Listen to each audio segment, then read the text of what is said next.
Hello, and welcome to the Fundamentals of Lute Playing. My name is Loudon Schuett, and today we're going to be talking about how to read French and Italian lute tablature. Some of you may be interested in how to read German lute tablature. I will do a video in the future on that. One of the issues is that I don't have a software program to write it out nice and clean and clear, so I think I'm going to just have to work on my handwriting and make it really, really nice. Before we dive into how to actually read lute tablature, I do want to say that if you are a complete beginner to music, if you don't know anything about quarter notes or 16th notes or meter or rhythm or what is a note or any of those things, I might recommend that you pause this video, and I've actually put a link to a program that's free for users called Artusi.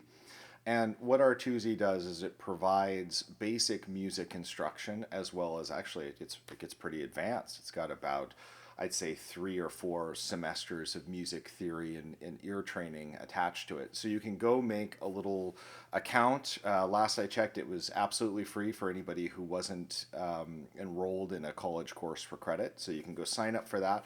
And it takes you step by step through sort of the basics, the fundamentals of music, which is something that goes beyond the scope of what I'm able to teach in these little lessons. I mean, just to put it in perspective, when I was in even just undergrad, musical undergrad, we were taking 5 days a week of music theory. So it was Monday, Wednesday, Friday was lecture courses on the written theory, and then Tuesdays and Thursdays was ear training, and that went on for I think 2 years, 2.5 years, and then there was higher level music theory courses and counterpoint, and of course once I got to grad school there was more of that. So there's an immense amount of information to be covered. But if you are watching this video, let's say you go forward and you watch this video, you go, what is he talking about? What does he mean that's a high G on the treble clef? Or what is this common time thing, and what's 4/4? You may want to pause and go check that out. When I give you your first piece in the next lesson, I'm going to give you explicit instructions on how to count it. So you'll be able to start that. So it might be worth going through this video and watching. But overall, I think it's going to be very, very helpful if you have some basic understanding of music. I know there's going to be some people out there who the lute, it's their very first instrument. They've never done anything else. It's just a dream they've wanted. So I want to make sure that you are not left in the dust. So I will put that in the description. It's a link to Artusi, and I will also put it in as a comment, so it's really easy to find. And if ever that site gets shut down, I'll have to come back and replace it with some good alternatives. Of course, you could buy a music theory textbook off of Amazon or something like that. One of the things I like about Artusi is that it gives you little tasks and the computer grades you, and so you know how well you are doing and all of that. So with that said, if you need to pause and go check that out, go ahead and pause. Otherwise, we're going to dive into this. We're going to start off with French lute tablature, not because I think it's any better than Italian lute tablature, but it is the tablature system that most people are comfortable with. If you're already comfortable with one of the systems and you're trying to get comfortable with the other, so for example, you can already read French lute tablature, but you can't read Italian. This is very common. I think that's the most common thing that I hear. I always recommend to students, don't just dip your toe in the water. If you really want to learn how to read a tablature system, set aside the other system that you already know for a given period of time, 6 months, a year, and just play pieces in the new system. So if you're somebody who can read French tablature but you want to learn Italian, just take a break from the French pieces and only read Italian tablature. If you're somebody who already knows how to read French and Italian, well, drop those both and try out German. Spend some time doing it. It's really the only way to do it. I know my German reading is always best when I'm not working on other stuff. That is probably the most difficult, not for any sort of technical reasons, but just because the availability of French and Italian tablature means that you're sort of pulled away from German. I think all the systems are equally easy and equally difficult to learn. So let's dive into this. I ordered this little board here. Now, in the description, I've also put links to some examples that I'm going to be talking about during this lesson. So there's one for French lute tablature and there was one for Italian. They are identical. They're literally just one is in French and one is Italian, so you can pick one or both to look at. Those are absolutely free. They just go to a Dropbox link so that you can put the PDF on your computer. So those are in the description. So you want to grab that, maybe print them out for this lesson. But let's chat a little bit about how the system works. Now, tablature, whether you're reading French or Italian lute tablature, it's going to involve, you see you have 6 lines, and these lines represent the strings of the instrument. And since we're starting with French tablature, what I'm going to do is I'm going to show you what represents the very first string. So if you remember, we call this string, the highest sounding string, our first string. And right now I'm playing that string open. Open just means that I don't have any left hand fingers down. So what is that going to look like on the tablature system? The French tablature system? It's going to look like a little A on that top space. There are publications in the 16th century where they actually put the letters on the lines. So I'll show you what that looks like. So you'll see situations where the letter is actually on the line. I think the reason that that became less popular was it becomes very difficult sometimes to read what the letters are. So they ended up using the spaces in between the lines. So that A sitting on top of the 6 lines, that is your open first string. Now, get my little eraser here.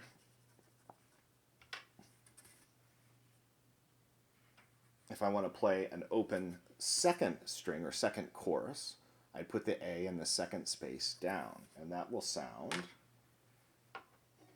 like this. So the 2 things that I've written here, A in the first space, A in the second,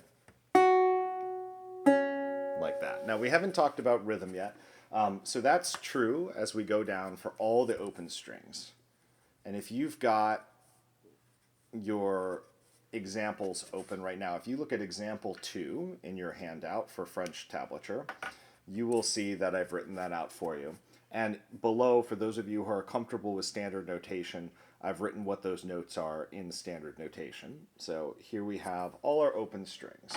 Just goes 1, 2, 3, 4, 5, 6. Now, for those of you who already know the notes or would like to know the notes, we've got G, D, A, F, C, and G. And I will say that as you're learning your tablature, if it's possible, I highly recommend always knowing what the real note name is. So for example, if I'm playing tablature D on the second string, it would be really, really good to know that that's an F. That's just so that you can communicate with other instruments. If you're playing with a viol player, if you're playing with a recorder player, if you're with a singer, they're not going to know what these tablature symbols mean. They're going to know the real note names. So as you are learning the frets, as you are learning this system, I highly recommend also learning the real names of the notes. We'll talk about that in our next episode. It'll be an element of practicing a piece. One thing that I'll challenge everyone to do is to make a standard notation score and to be able to go through and name all the notes. Now, let's add the left hand in.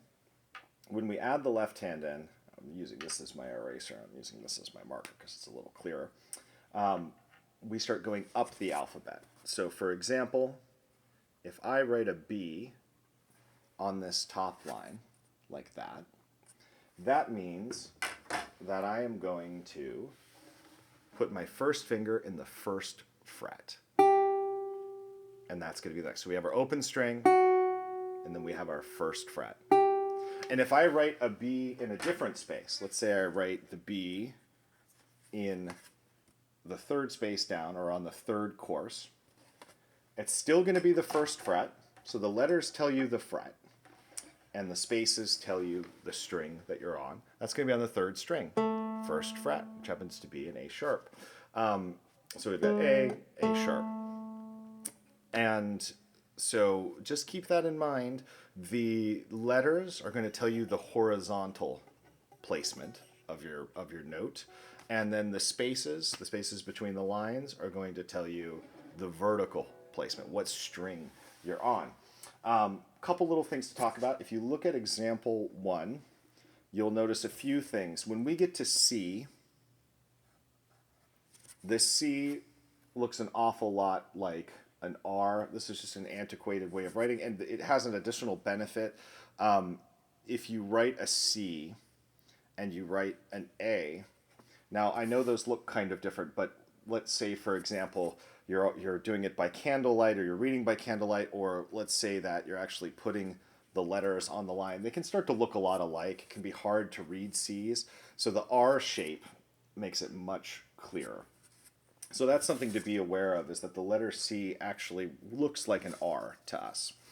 I think it actually makes things easier. Now, the next thing to be aware of is when you get to D, there are a couple of variations on what D looks like. So we're talking about our 3rd fret, D. I'll play an example here. So at this point, we've got open A, B, C, D. Now, again, this could be played on any string. Open A, B, C, D. This is just indicated by what space we're writing this in. Now, you'll notice the little tail on the D is curled over like that. That's a really common way to see the D, and I actually find that to be a very pleasant appearance for the D, but you will also see Ds that look a little bit like this, tail going up, and in some rare cases, just absolutely straight up like that, almost looking like a modern note head. So something to be aware of.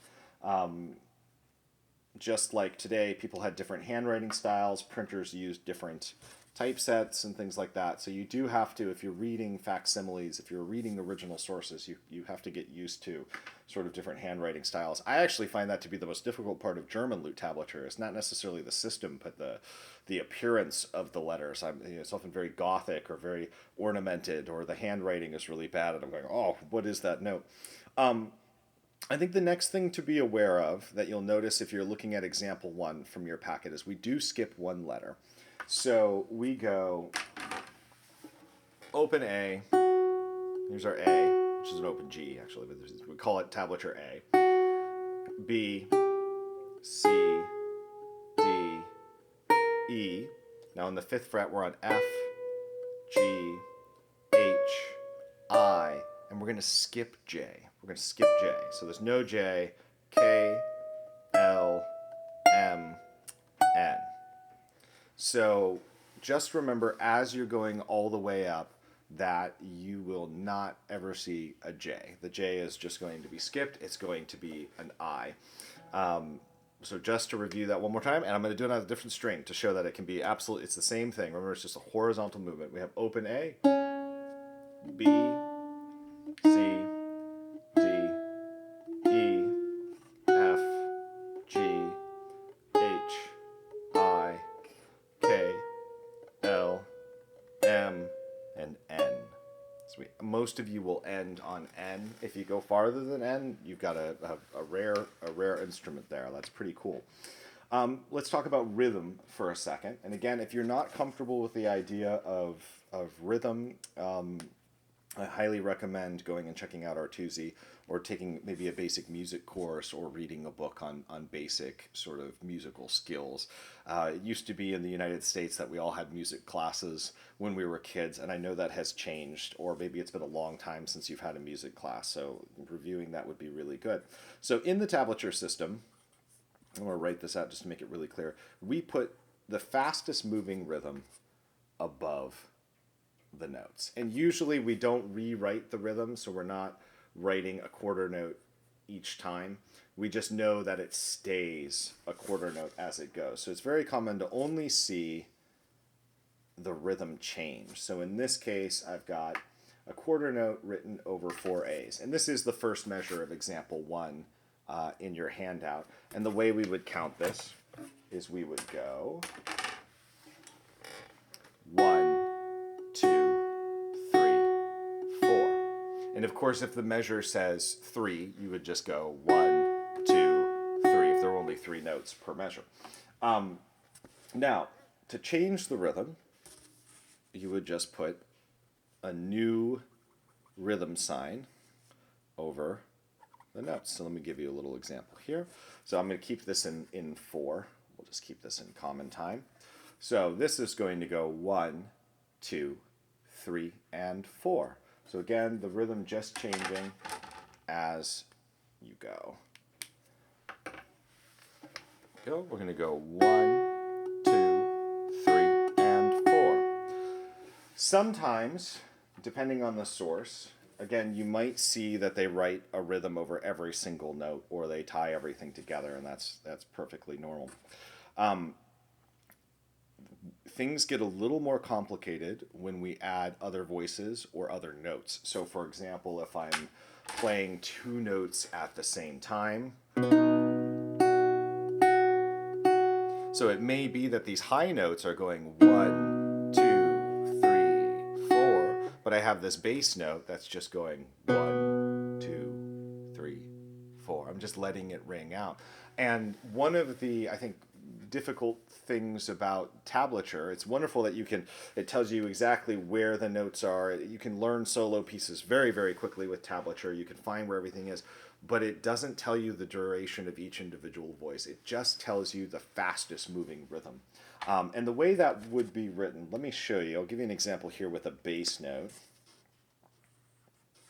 And I'm going to put a little line here, and the line just means you're letting it ring out. Okay? So we've got a bass note underneath. That's going to be our low 6th course. And then we've got those upper notes. So it's going to go 1, 2, 3, and 4. So I'll show you that.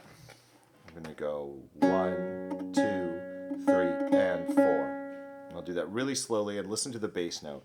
1 and 2 and 3 and 4. Oh, I moved the 8th notes. 1 and 2 and 3 and 4 and.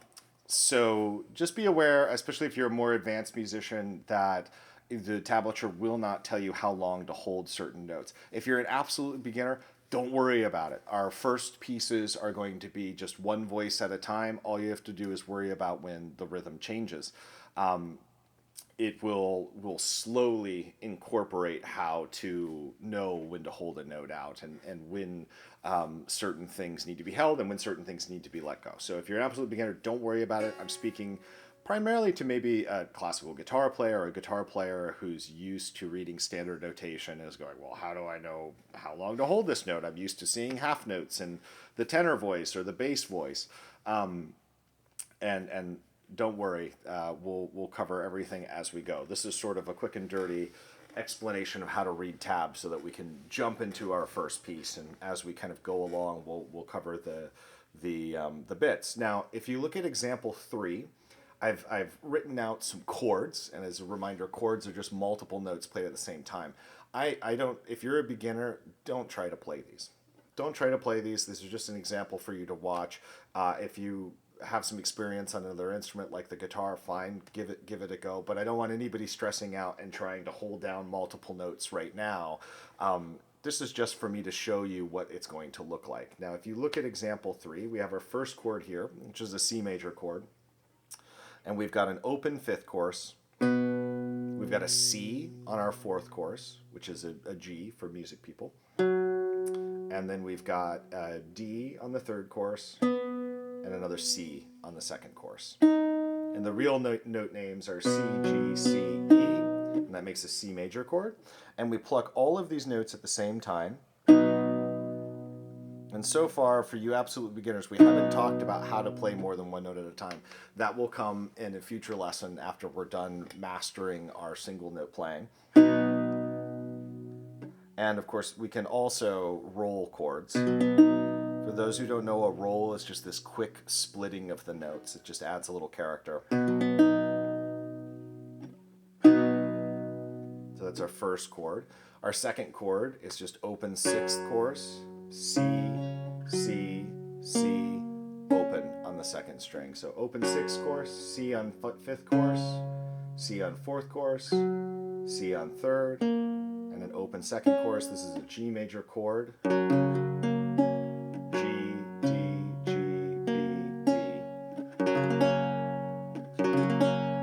again, if you're a guitar player, if you're starting, it's really good to know the real names of these notes as you go. And again, we'll talk about that for the absolute beginners as we go along. Next chord is an F major chord. This is an open fourth course, a D on the third, a D on the second, and a C on the first. And the real note names are F, C, F, A. And then the last one's a B flat chord. I think the main thing is I just want you to see what chords look like on the page. Now, example 4 looks a lot like what our first piece of music is going to look like. It looks like a single line with some rhythms. It's got a nice little melody going here. And I'll play and count that for you nice and slowly here. We're going to go 1, 2, and 3, 4, 1, 2, and 3, 4, 1, 2, and 3, 4, 1, 2, and 3, 4, 1, 2, 3, 4. And I'll do it once without counting out loud.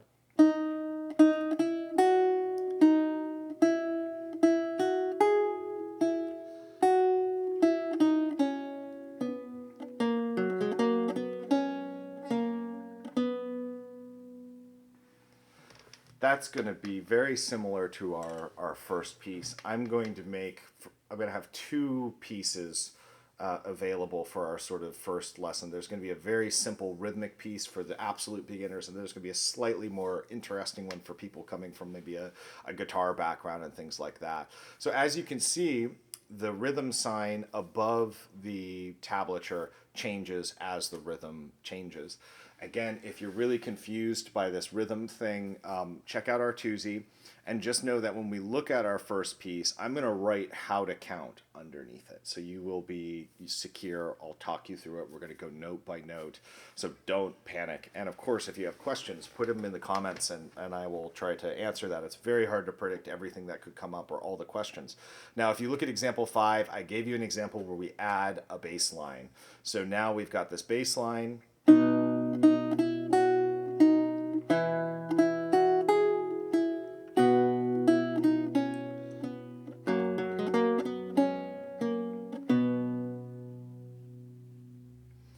And you'll notice those bass notes, they're just ringing out. 2, 3, 4, 1, 2, 3, 4, 1, 2, 3, 4, 1, 2, 3, 4.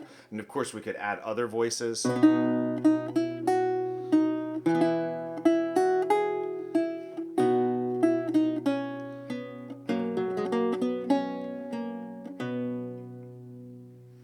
Now, if you don't know what I mean by voices, let me just give a quick explanation of what a voice is. So if I'm playing, for example, the melody in example 4,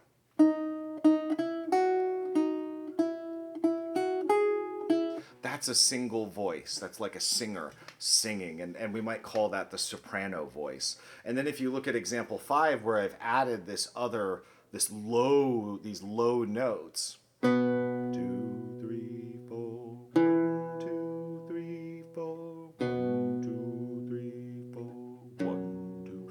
That's our bass line, and you could imagine maybe a soprano and a bass on stage singing together, and the bass is holding those notes out while the soprano sings. And so eventually we'll talk about the other voices, things like alto and tenor, and we kind of pretend that we are playing sort of voices. So as you're playing your lute, you're going, okay, I'm multiple singers singing at the same time, and it's kind of really neat. I can say I'm not a singer. I have the voice of a goat. I'm married to a singer. I'm always embarrassed to sing, but it is something that I think everybody needs to get over. One of my recommendations when you learn your piece is that you sing every note. It's okay if it's a little pitchy. It's okay if your voice is wobbly. Mine is, and I'm a very trained musician. It's just not my area. I have to work very, very hard to kind of strengthen that. But it's something that will improve your playing vastly if you do it. So right from the beginning, if you can, sing along to what you're playing, and we'll go into more detail on maybe using a solfege system or something like that. But that is really, really helpful, and I'll say that over and over and over again. In fact, another theme of this course is going to be How do we improve? Well, we improve by working on the things that make us nervous, that we're uncomfortable with. And hopefully as a teacher, what I can do is I can be honest about what I'm uncomfortable with and kind of help you through it and show you that you're not alone.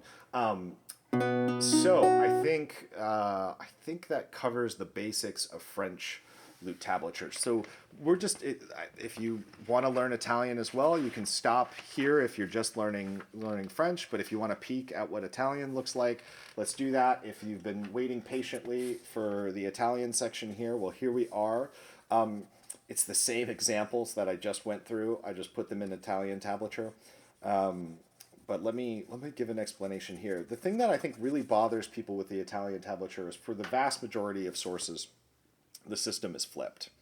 And let me explain that. But with some exceptions, some Vihuela music is actually just like the French tablature system. So by flipped, what I mean is we have our 6 lines, which is our 6 strings. So it's just like French. The difference is that your highest string, your chanterelle, and I'll show you an example, is going to be this bottom one on the page. So, and we're going to use numbers. So the Italian system, we're going to use 0. And 0 is going to represent the open string. So we have 0, and here's our very first chanterelle. So that can be pretty weird if you've been working on your French system where it's an A up there. So you kind of have to flip, and you have to think about it. Now, one thing that helps me a little bit is that it is sort of a mirror. You have you can look straight across. The lowest string equals the lowest line, second, all of that. And so I'll show you. Here are the first 3 open strings. So we have our first string, our second, our third. It'll just keep going down. Just like in the earlier part of the video, if you look at example 2, I've got the open strings, and it's just flipped. So we've got our first course, our first string, second, third, fourth, fifth, sixth. And then after that, we just go up. So for example, 0 is our open string, 1 is going to be our first fret. 1, and then 2, 3, 4, 5. It just keeps going up like that. And again, in this case, the numbers represent the horizontal position of the note. The lines on the staff here represent the vertical position of the note. So I'll demonstrate that. We have 0, 1, 2, 3, 4, 5, 6, 7, 8, 9, 10, 11, 12. And that's going to be true on every string. So this will be 0, 1, 2, 3, 4, 5, 6, 7, 8, 9, 10, 11, 12. And I think, so that's the important thing to remember, is that you can see a 1, and it could be 1 on the first string, 1 on the second, 1 on the third, fourth, fifth, sixth. It's the line that will tell you what string you are playing on. Just like with the French tablature, the rhythms are written above. It's the same set of rules. We have, let me write a little thing out here for you guys to see. This is nice because I can be flexible, but it also means I have to erase. I'm kind of jealous of teachers at the university who maybe have a nice board to write on. But again, you will have the rhythm written above, and that'll be the fastest moving rhythm. So if I have a situation, this will be the same as the example I did in the previous video. So here I've got 1, 2, 3, and 4. I'll play that for you. These are just all open. I know one of my zeros looks like a 6. It's a 0, I'm just sloppy. So we're gonna go 1, 2, 3, and 4, okay? One thing to be aware of is when you get up to the 11th and 12th fret, some people write that differently. You'll see 11, you'll see 12. Sometimes I've seen a situation where there'll be X on 10, which is what's written. Oh, I should have mentioned that. Yes, when you get up to 10, almost every source, I think I've seen a few exceptions, but almost every source, when you get up to the number 10, instead of writing 1 and 0, they write an X. And, if you think about it, that makes sense because you don't want to confuse it with two notes, 1 and 0. You get to the X, it's 10. Now, ironically, when they get to the 11th fret, sometimes you will see the number 11 and sometimes you will see the number 12. But you'll also see variations on X with a little dot underneath it. Sometimes it's to the side. I think most of the times I've seen it, it's underneath it. And then 12 would be two dots underneath it. So in the tablature example, the handout that I put in the description, it just has the 11 and the 12, and that's because that's what the software system does. But when you get that high up the fingerboard, there are some variants, and it's going to be from source to source. I think Caparola is one of the ones. Vincenzo Caparola is a beautiful manuscript from the very early 16th century, and I think in his manuscript he uses X with a dot underneath for 11 and then X with two dots underneath for 12. So something to be aware of that's a little funky. There's a little more variety there, I think, than the French lute tablature system, so you'll have to kind of figure it out as you run into it. I'll curate your pieces if you're just doing this course, but it's something to keep an eye out for when you get really high up the fingerboard. If you look at example 3, you can see what the chords look like. It's the same chords that I did in the French example. So we have our very first chord here, C major, which is open 5th course, a 2 on 4, a 3 on 3, and a 2 on the 2nd course. And again, that's C, G, C, E. It's our C major chord. And the next one's a G chord. And the next one's an F chord. And then the last one is a B flat major chord. And that's just showing you that they're stacked vertically like that when they're meant to be played simultaneously. And I say that word loosely, simultaneously, because sometimes we do spread the notes a little bit, and that's just a musical thing. Right now I'm trying to play everything as sort of plain as possible, just not to add any confusion. We'll talk about ornaments, we'll talk about rubato and some things like that. Example 4 here, again, is just an example of what your first piece will look like. It's a single voice, as we just talked about. It's a single line, and it's the same example that I gave with the French. So we've got this, 1, 2, and 3, 4, 1, 2, and 3, 4, 1, 2, and 3, 4, 1, 2, and 3, 4, 1, 2, 3, 4. And then example 5 is that flipped.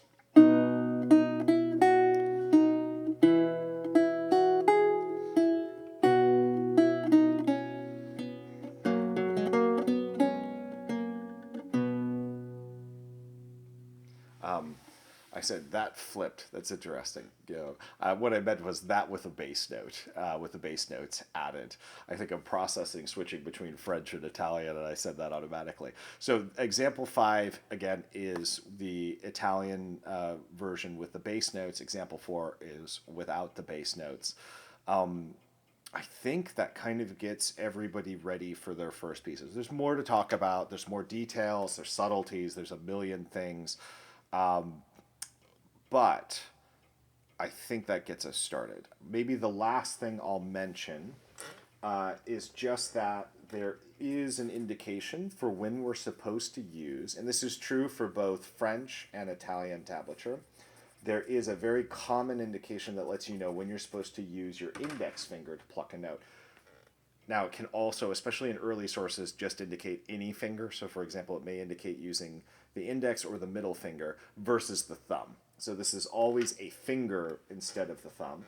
And it's just a dot underneath the tablature. So, for example, if I'm in French tablature and I put a little dot underneath the A like that, that means I'm going to play it with my index finger. And if there's no dot, the assumption most of the time is that we're going to play it with our thumb.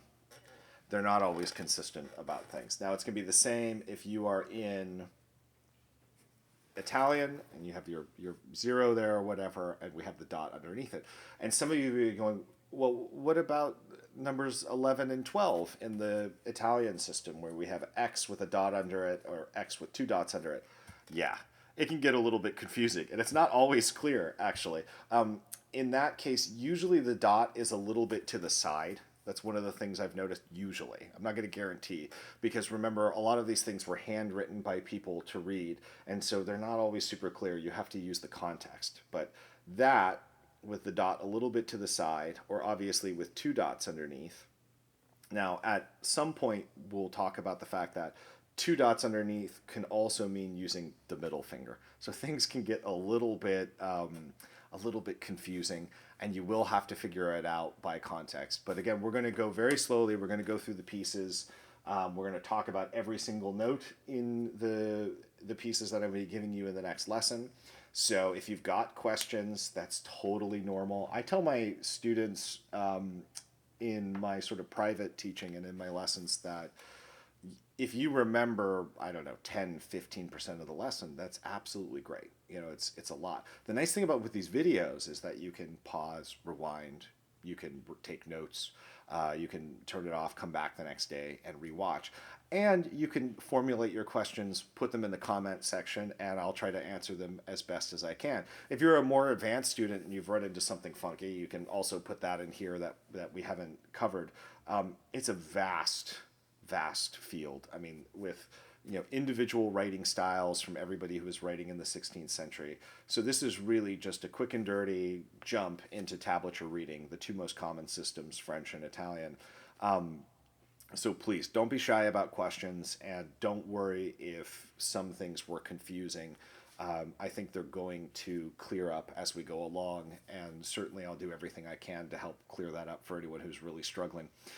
If you are enjoying these videos so far, the best thing you could do to support the page and to keep along with the new videos as they come out is to like and subscribe. I hope you find this useful, and happy looting, and I'll see you for the next lesson when we actually start working on our very first piece. Have a great one.